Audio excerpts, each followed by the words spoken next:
আসসালামু আলাইকুম বন্ধুরা, সবাই কেমন আছেন? আশা করি আল্লাহর রহমতে ভালো আছেন।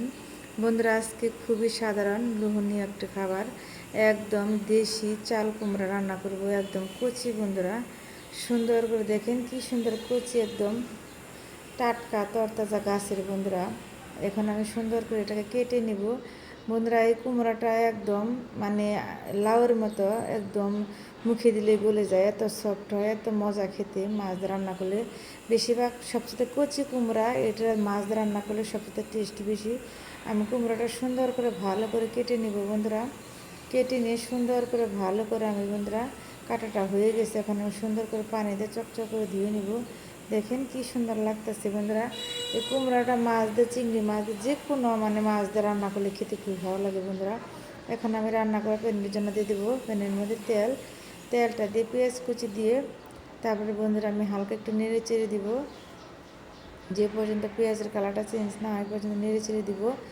এই যে বন্ধুরা, আমার পেঁয়াজটা বাদামি কালার হয়ে গেছে, চেঞ্জ হয়ে গেছে। এবার আমি দিয়ে দিব আদা বাটা, জিরা বাটা, কাঁচামরিচ বাটা, পেঁয়াজ বাটা দিয়ে সুন্দর করে একটু ভালো করে নেড়ে চেড়ে দিব, যেন একটু কাঁচা গন্ধটা চলে যায়। এ পর্যায়ে বন্ধুরা আমার দিয়ে দেবো এখন হলুদের গুঁড়া, দিয়ে দেবো বন্ধুরা আমি মরিচের গুঁড়া, দিয়ে দেবো আমি বন্ধুরা ধনিয়ার গুঁড়া, দিয়ে দেবো স্বাদ মতো লবণ। যে যেরকম ঝাল খান সেরকমই দিবেন বন্ধুরা।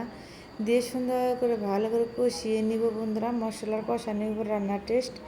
সুন্দর করে ভালো কষিয়ে নিয়ে তারপর বন্ধুরা মাছটা দিয়ে দিব বন্ধুরা। এই কুমড়ার জালিটা মানে আমাদের যখন বাড়িতে যায়, গ্রামের বাড়িতে, এটা দেশে মানে জাংলার মধ্যে এরকম পরিমাণ ধরে থাকে বন্ধুরা, কি বলবো।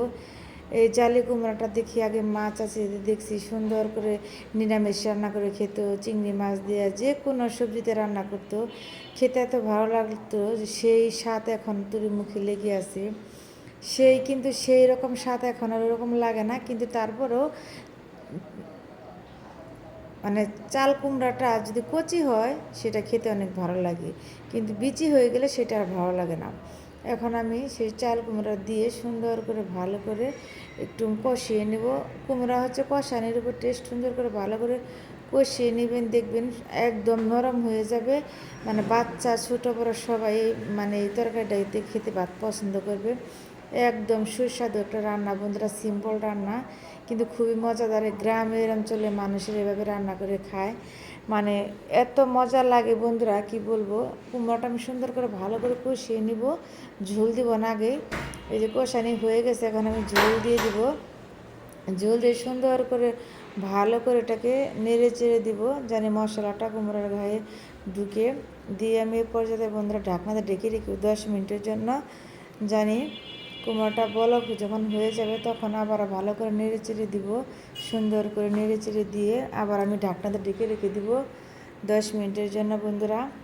কুমড়োটা একটু সিদ্ধ হতে সময় লাগে, মানে যদি নরম না হয় সেটা খেতে ভালো লাগে না।